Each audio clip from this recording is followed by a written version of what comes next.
अच्छा, जब तुम्हारी इच्छा ही है कि मैं ही उपदेश करूं तो सुनो। सब शास्त्रों का सार तुम्हें बता रहा हूं कि हर समय नाम जप होना चाहिए। पकड़ते रहो, बहुत सुंदर सुंदर शिक्षाएं महाप्रभु ने दी। सब साधनों का सार है हर समय नाम जप होना चाहिए। पहला, प्रेम की उपलब्धि केवल नाम स्मरण से ही होती है।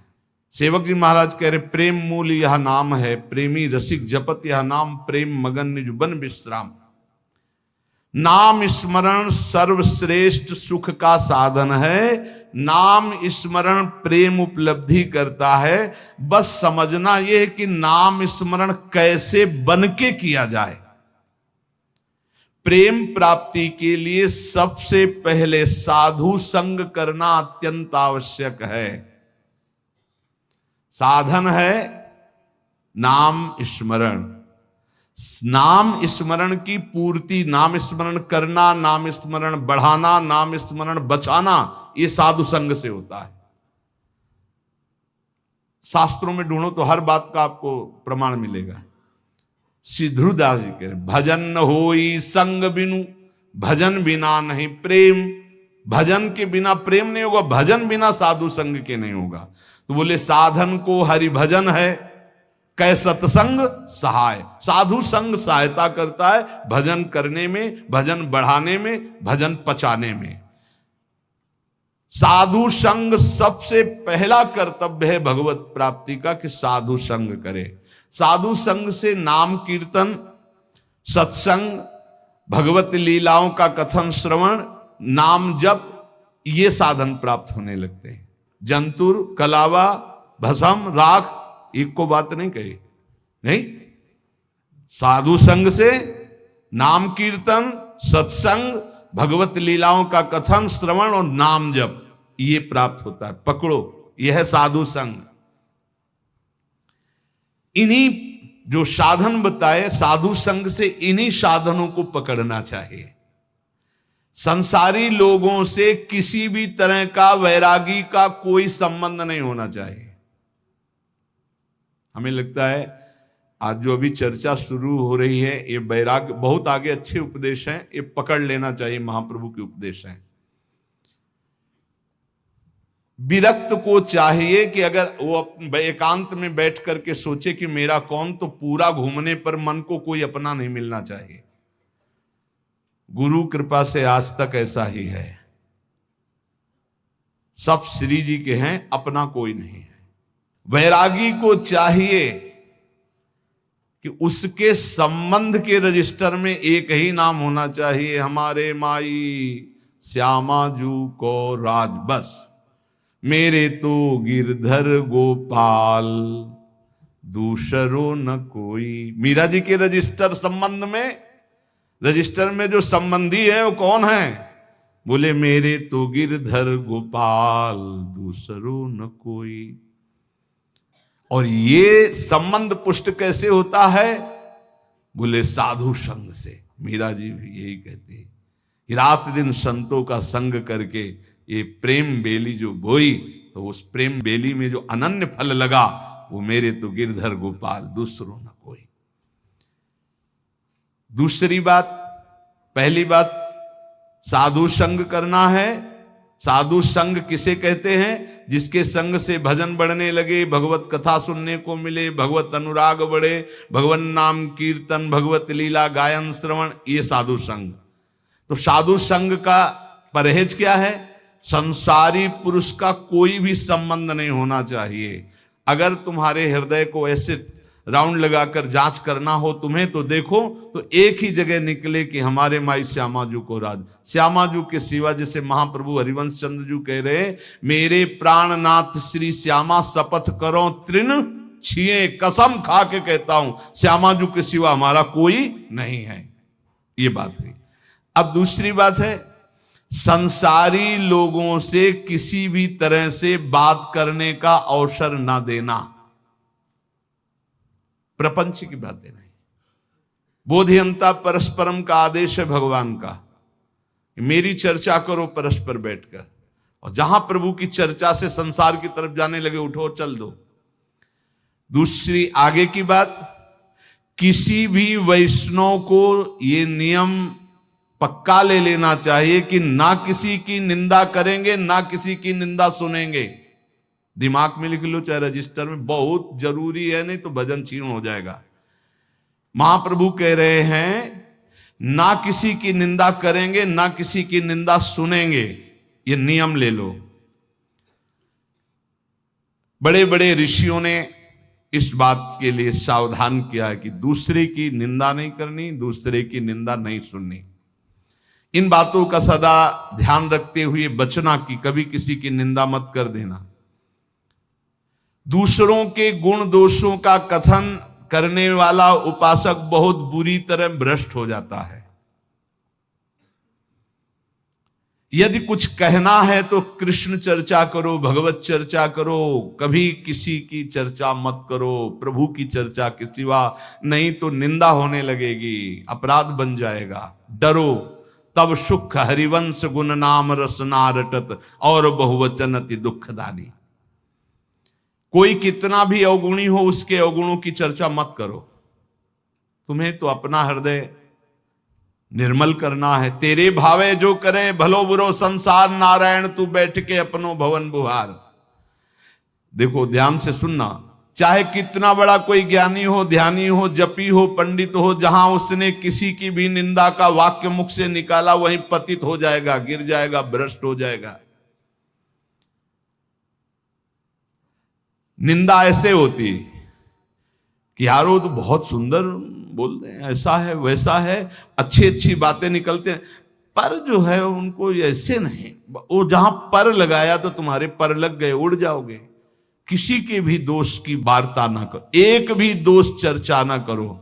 महाप्रभु कह रहे जो दोष चर्चा करोगे तुम्हारे हृदय में दोष प्रवेश करके तुम्हें नष्ट कर देगा। ये अनुभूत बात है, अनुभूत बात, ये अनुभूत। दोषों के परमाणु बड़े सूक्ष्म होते हैं। जब तक तुम दूसरे की निंदा नहीं करोगे, दोष वर्णन नहीं करोगे, मान लो दोष दर्शन हो गया पर वर्णन नहीं किया तो वो नष्ट हो जाएगा, तुम्हें फांस नहीं पाएगा। लेकिन जहां तुमने दूसरों के दोषों का वर्णन किया, निंदा की, तहां तुम निंदनीय बन जाओगे, तुम्हारी निंदा होने लगेगी।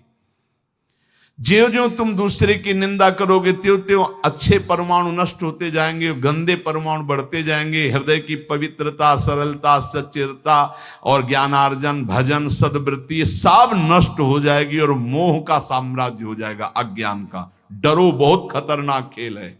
भक्तन की निंदा अति बुरी, भूल करो जिन कोय, कि सुकृत बहु जन्म के छिन में डारे खोए।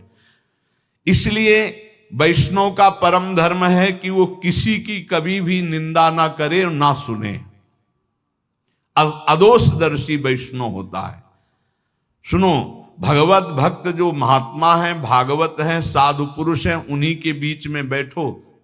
ऐसे लोगों के बीच में मत बैठो जो एक दूसरे की निंदा करते हैं। ऐसे लोगों के बीच में मत बैठो जो मान प्रतिष्ठा की चाह रखते हैं, जो भोगों की चाह रखते हैं, जो काम तृष्णा वाले हैं। ऐसे लोगों का संग बिल्कुल मत करो। संगम त्यजेत मिथुन व्रतिनाम मुमुक्षु। विरक्त को चाहिए कि सदैव बचकर रहे ऐसे लोगों से, क्योंकि इनके परमाणु ऐसे होते हैं कि विरक्त की विरक्तता नष्ट हो जाएगी। इस वैराग्य के मार्ग में विषयी पुरुषों से बचना ऐसे बताया गया कि जैसे तुम्हारी गोद में सांप गिर जाए तो क्या करोगे? पहले झटकोगे, बाद में विचार होगा। ऐसे विषयी पुरुषों पर विचार करने की जरूरत, पहले झटको, दूरी हटो। अगर तुम वहां रहे तो सांप का जैसे काम है कि वो काटी लेगा, ऐसे विष चढ़ जाएगा, विषय रूपी विष चढ़ ही जाएगा पक्का। बहुत विचित्र, तो बड़ी विचित्र लीला है। इसलिए विरक्त को निरंतर भगवान नाम जप, भगवत लीला का गायन, भगवत लीला का श्रवण और विषयी पुरुषों के संग का त्याग और दूसरों की निंदा, दोष और इस प्रकार की सुनना, कथन करना, इसका त्याग, ये बैरागी के सुदृढ़ नियम है। और सुनो, मैं तुम्हें वैष्णव के संक्षेप में मुख्य मुख्य धर्म बताता हूं। पहला, ग्राम्य कथा और भोग कथा एक कभी नहीं देखनी चाहिए, न सुननी चाहिए। ग्राम्य कथा में सांसारिक बातें, भोग कथा में जो विषय भोगों की। मोबाइल वाले वैष्णोजन सावधान, बिल्कुल ऐसा भयावह मोबाइल है कि अगर आप सावधान न रहे तो नष्ट हो जाएंगे। भगवत लीला कथा सुनने के लिए आपने मोबाइल खोला तो जहां लीला कथा आ रही वहीं बगल में भोग कथा और संसार कथा के भी वीडियो है। आपने इसे टच किया तो लीला शुरू हो जाएगी और तुम्हारी लीला बिगड़ जाएगी। बहुत संभल कर, बहुत संभल कर। छोटे छोटे बच्चों की वो बुरी दशा हो रही इस मोबाइल के कारण, पर बहुत लाभ भी मोबाइल से है, तो इसलिए लाभ लो, अवगुण का त्याग करो। ग्राम्य कथा सुनना और भोग कथा सुनना मानो अपने वैराग्य की आग लगा लेना है, वैराग्य को नष्ट कर देना है। ग्राम्य कथा सुनने और कहने वाला निश्चित विषयी बन जाता है। बचना चाहिए विषयी पुरुषों से। बहुत विचित्र है, बस बस शब्द मान लीजिए, ग्राम्य कथा भोग कथा इससे दूर, बहुत दूर। दूसरा, वैष्णव को अच्छे अच्छे स्वादिष्ट पदार्थ नहीं खाने चाहिए। भोजन में जो नीरस पदार्थ हो वही लेने चाहिए, इससे विषय लोलुपता नष्ट हो जाती है। अच्छे अच्छे पदार्थ स्वादिष्ट हटा के और नीरस पदार्थ वैष्णव को लेने चाहिए। ऐसे पदार्थों के खाने से विषय भोग की कामना बढ़ती है, महाप्रभु चैतन्य देव कह रहे हैं। तीसरा, अच्छे चमकीले कीमती स्वच्छ वस्त्र वैरागी को नहीं पहनने चाहिए। संतों से हमने, गुरुजनों से सुना कि कभी दोनों कपड़े नीचे ऊपर के नए नहीं होने चाहिए, एक पुराना एक नया। अगर नीचे का नया है तो ऊपर का पुराना। शब्द देख लो, कह रहे अच्छे कीमती वाले, चमकीले, लप लप एकदम नहीं, और स्वच्छ नहीं, मलिन। मलिन वस्त्र, कम पैसे का वस्त्र, पुराना वस्त्र। अगर फट रहा है तो एक बदल सकते हो, एक पुराना। ऐसी रहनी से रहना चाहिए। अच्छे चमकीले स्वच्छ महंगे ये वस्त्र नहीं होने चाहिए बैरागी के। ये साधक को, बैरागी साधक को नहीं पहनने चाहिए। चौथा, कोई भी तुम्हारा सम्मान करे तो तुम उसे स्वीकार मत करो। दो प्रकार से, एक तो पंचांगों प्रणाम कर रहे हो आप करो, अगर ऐसा नहीं है तो आप तत्काल विचार करो कि ये गुरु और इष्ट के लिए प्रणाम हो रहा है, क्योंकि तिलक गुरु प्रदत्त, वेश गुरु प्रदत्त, जीवन गुरुदेव का, ये गुरुदेव और इष्ट का प्रणाम हो रहा है। स्वयं कभी स्वीकार नहीं करना चाहिए, क्योंकि मान सम्मान स्वीकार करने से अभिमान आता है, और अभिमान से सारे साधन भागवतिक ढक जाते हैं, नष्ट हो जाते हैं। जहां अभिमान आया तो फिर विकार परेशान कर देते हैं। जैसे नारद जी को थोड़ा आ गया कि मैं काम विजयी हूं, तो फिर आगे की चरित्र सुना ही है। पांचवा, अपने को तो सम्मान नहीं लेना, लेकिन दूसरे का सम्मान जरूर करना है। दूसरे को इतना सम्मान दो मानो भगवान हमारे पधारे हैं, ऐसा भाव। यहां तक वर्णन कि यदि आप श्री जी की सेवा कर रहे हो, कोई वैष्णव आ गए तो श्री जी को ऐसे पधरा दो, जैसी स्थिति में हाथ जोड़कर खड़े हो, पहले वैष्णव का सम्मान करो, फिर श्री जी की सेवा करो। जैसे अपने आत्मस्वरूप प्रभु का सम्मान, ऐसे आए हुए घर में संत का, वैष्णव का सम्मान करे। उनके सामने अपने को अत्यंत दैन्य तुच्छाति तुच्छ समझे, इससे श्री कृष्ण बहुत प्रसन्न होते हैं। छठवां, खाते समय, स्नान करते समय और क्रियाओं के समय नाम छूट जाता है। कुछ ऐसे समय हैं जिनमें भजन में विघ्न पड़ता है, तो उन अवस्थाओं में सावधान रह करके नाम को पकड़े कि छूट ना जाए। जैसे भोजन पा रहे हैं, स्नान कर रहे हैं, कोई क्रिया कर रहे हैं, किसी व्यक्ति से मिल रहे हैं, इनमें भजन छूटता है। सावधान होकर वैष्णव को भजन पकड़ना चाहिए कि खाते पीते, चलते फिरते, मिलते, व्यवहार करते भी नाम जप ना छूटे। नाम जप से बहुत जल्दी श्री कृष्ण प्रेम प्राप्त होता है। 7वां, हर वैष्णव को प्रगट में ठाकुर जी विराजमान करने चाहिए। नाम, राधा नाम विराजमान, छोटा सा राधा नाम, जरा सा इत्र, स्नान कराया, इत्र लगा दिया, भोग लगा दिया, पर सेवा जरूर होनी चाहिए। बिना सेवा के कोई वैष्णव नहीं होना चाहिए। प्राय ऐसा होता है, कोई शालीग्राम जी रखते हैं, कोई गोपाल जी रखते हैं, कोई, पर ठाकुर सेवा प्रत्येक वैष्णव के पास होनी चाहिए। जो परम पवित्र मन वाले हो चुके हैं वो मानसिक सेवा भी कर सकते हैं, प्रगट सेवा और मानसिक सेवा आराध्य देव की। उपासक को चाहिए कि बनावटीपना बिल्कुल तुम्हारी साधना में नहीं होना चाहिए। बनावटीपने का मतलब होता है कि जैसे ऐसे बैठे हैं, सहज में ऐसे बैठे हो, 4 लोग दर्शन करने आते, कोई बनावटी नहीं होना चाहिए।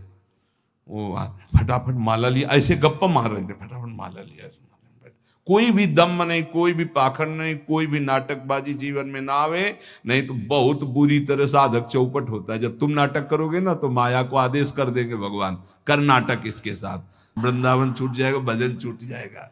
हाँ, इसलिए किसी भी वैष्णव को किसी भी तरह का कोई नाटक नहीं करना चाहिए। नाटक बिल्कुल ठीक नहीं है। जो वैष्णव है वो केवल प्रभु प्राप्ति का लक्ष्य रखता है। महाप्रभु रघुनाथ दास जी को लक्ष्य करके साधन साध्य का उपदेश कर रहे हैं। 8 बजे रात्रि तक खूब नाम कीर्तन होता रहा। फिर जो गौड़ीय भक्त आए हुए थे महाप्रभु उनसे मिले। इतने में शिवानंद जी जो मार्ग में पूछवाया था मजूमदार जी ने, तो वो जब वहां आए तो रघुनाथ दास जी को देखा, तो रघुनाथ दास जी भाग करके महाप्रभु के पास आए थे। सेन महाशय से कहा कि वो तो यहां आए हुए हैं, तो बोले हमें तो रास्ते में पूछवाया था उनके पिता, तो एक बार अगर आदेश हो तो मैं वहां सूचना दे दूं, क्योंकि वो सब बहुत व्याकुल है। जाकर सिंह पौर के द्वार में देखा तो सबसे पीछे फटी गुदड़ी, शुष्क शरीर हो रहा है, और श्री कृष्ण नाम लेते हुए सुप्रवाह करते हुए वो आहर्निश श्री कृष्ण कीर्तन। उन्होंने विचार किया कि इनसे क्या पूछना कि तुम्हारा सकुशल हो, इनका तो परम सकुशल है। सकुशल तभी माना जाता है जब भगवान का चिंतन होता है। जैसे आजकल लोग पूछते हैं कुशल मंगल, बोले हाँ सब कुशल मंगल, तो कुशल जानते किसे कहते हैं? तब लगी कुशल न जीव कहूं, सपने हूं मन विश्राम, जब लगी भजत न राम कहूं, शोक धाम तज काम। कुशल तभी माना जाएगा जब आपके मुख में नाम जब चल रहा है, नहीं तो कुशल मंगल नहीं। और मंगल, मंगल भवन मंगल हारी, उमा सहित जेहि जपत पुरारी। मंगल भवन भगवान का जो स्वयं उमा सहित भगवान शिव नाम जप करते हैं। यदि नाम जप नहीं हो रहा तो कुशल मंगल नहीं तुम्हारी। और बोले कुशल मंगल, बोले सब कुशल मंगल, परपंच करते हुए कुशल मंगल, नाम जप करते हुए। सेवक ने तत्काल पत्र लिखा, शिवासेन ने पत्र भिजवाया जगन्नाथपुरी से कि आपका पुत्र निश्चिंत रहिए, महाप्रभु की कृपा से यहां विराजमान है, पर जो स्थिति है वो तुम सह नहीं पाओगे। रघुनाथ दास सिंह पौर द्वार पर खड़े होकर भिक्षान जो मिलता है उसी को पाते हैं, और किसी से कोई और सुख सुविधा नहीं लेते। जब उनके माता पिता के पास पत्र पहुंचा तो हाय हाय मच गया कि अरबों खरबों की संपत्ति और बेटा भीख मांग रहा है सिंह पौर द्वार पे। माता तो मूर्छित हो गई सुन करके कि कैसे मेरा रघु जीता होगा। पिता ने अपने पुत्र के लिए तत्काल 4 रसोई, नौकर, सब 400 स्वर्ण मुद्राएं साथ में जाओ रोज रसोई बनेगी, अच्छे से अच्छे पदार्थ मेरे रघु को। अगर वो बैरागी बन के रहना चाहता है तो ऐसे रहे। हर माता पिता की ऐसी व्यवस्था।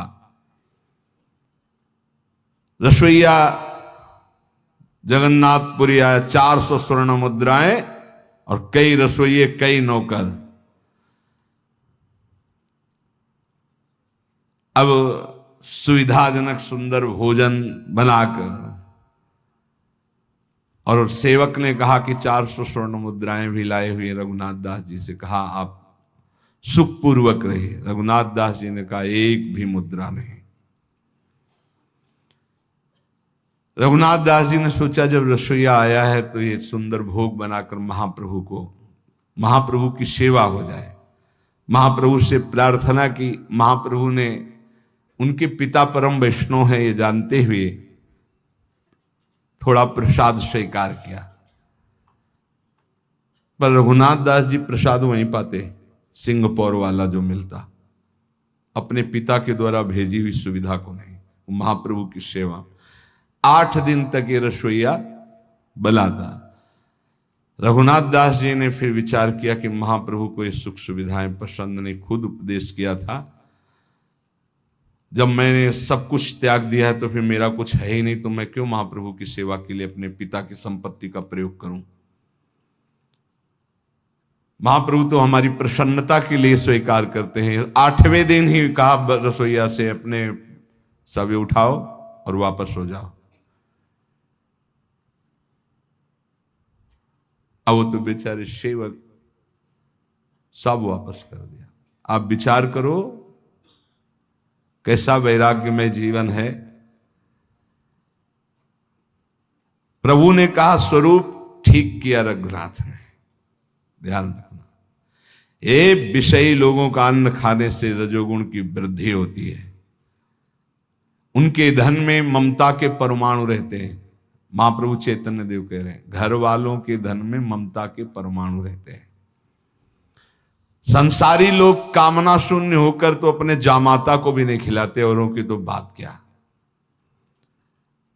मलिन बुद्धि वालों का अन्न खाने से कभी कृष्ण नाम जप नहीं होता, कृष्ण नाम कीर्तन नहीं होता और श्री कृष्ण प्रसन्न नहीं होते। जहां तक हो सके इन विषयी पुरुषों के अन्न से बचना चाहिए। रघु ने ठीक किया। आज तक में जो जाता था केवल प्रेम संकोच के कारण जाता था। बड़ा अच्छा किया, बहुत सुंदर किया। रघुनाथ का त्याग और वैराग्य प्रशंसनीय है, महाप्रभु ने कहा। रघुनाथ दास जी ने अब वहां भी मांगने के खड़े होना बंद कर दिया, क्योंकि लोग परिचित हो गए थे कि इतने बड़े धनी मानी के तो स्वादिष्ट स्वादिष्ट पदार्थ खरीद कर रघुनाथ दास जी को देने लगे थे। भिक्षा लेना बंद कर दिया। एक क्षेत्र में जाते जहां अन्न बंटता था, दाल और महाप्रसाद ही बंटता था केवल, तो सायंकाल जाते जो बचा खुचा होता वहां से ले आते थे। महाप्रभु ने कहा रघुनाथ दास अब सिंह पौर पर नहीं खड़ा होता, क्योंकि दर्शन करके आते तो दिखाई नहीं देता, तो कहां से प्रसाद पाता है। तो उनका प्रभु अब वो एक क्षेत्र में जाते हैं और वहां से बचा हुआ दाल और महाप्रसाद ले आते हैं और उसी को पा लेते हैं। प्रभु ने संतुष्टि पूर्वक कहा ये सर्वोत्तम कार्य किया। सिंह द्वार पर भिक्षा की लालसा से हर व्यक्ति का मुख देखने की इच्छा होती कि ये दे दे, शायद ये दे दे। अच्छा किया। महाप्रभु ने जो कहा वो शब्द ये है कि इस तरह से वृत्ति रखना वैश्यावृत्ति कहलाती है। ये व्यक्ति आ रहा कुछ दे देगा, ये व्यक्ति आ रहा कुछ दे देगा, ये व्यक्ति आ रहा है, नहीं। मुख में नाम और चित्त में दूसरे का चिंतन बिल्कुल ठीक नहीं। जिसका नाम उसी का चिंतन। अच्छा किया उसने। एक बार चला जाएगा, क्षेत्र से ले आएगा, भजन करेगा, अच्छा है। स्वरूप गोस्वामी जी रघुनाथ दास जी को बताया कि महाप्रभु ने बहुत अच्छा कहा है। रघुनाथ दास जी ने सोचा फिर कुछ गड़बड़ी है। एक बार हम ये कह रहे थे कि जब गुरुजन प्रशंसा करें तो एकांत में बैठकर तुम रोना कि कोई तुमसे अपराध बन गया क्या कि तुम्हारे गुरुजन प्रशंसा कर रहे हैं। ये बात ध्यान रखना। बहुत प्रवीण थे रघुनाथ दास जी ने सोचा कुछ तो अभी त्रुटि रह गई। फिर रघुनाथ दास जी ने क्षेत्र जाना बंद कर दिया। अब रात में जो महाप्रसाद फेंक दिया जाता, जिसे गाय भी नहीं पाती थी, ऐसा उस महाप्रसाद को रात्रि में उठा के लाते, जो ऐसे फिर उसे जल में डाल करके जो सड़े सड़े चावल वो हटा देते, फिर ऐसे इतना बस उतना पाते हैं रात दिन भजन। एक दिन महाप्रभु ने पूछा कि तुम्हारा रघु बहुत दुबला हो गया, तो बोले क्षेत्र से भी त्याग कर दिया भोजन लाना। अब वो है महाप्रभु ने कहा इतना सुंदर अमृत अकेले अकेले पता है, अब निमंत्रण नहीं करेगा मेरे को, मुझे जाना पड़ेगा। फटी गुदड़ी के सिवा कोई दूसरा कपड़ा नहीं, एक लंगोटी, फटी गुदड़ी और रात्रि में फेंका हुआ महाप्रसाद जो बिकता नहीं था, जिसको शब्दों से उच्चारण नहीं कर सकते क्योंकि प्रसाद है, जो बिकता नहीं था, जो कोई पा नहीं सकता था, वो तो वहां की गाय आदि वो भी नहीं पाती थी, वो उठा के लाते।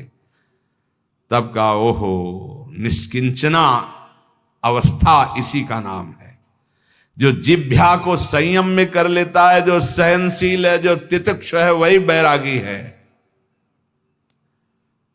महाप्रभु ने कहा पेट रूपी गड्ढा केवल पाटना है, बस ये नहीं देखना क्या पा रहे हैं, रूखा सूखा जो मिला, थोड़ा भूख शांति की, फिर नाम जप में लगे हुए हैं।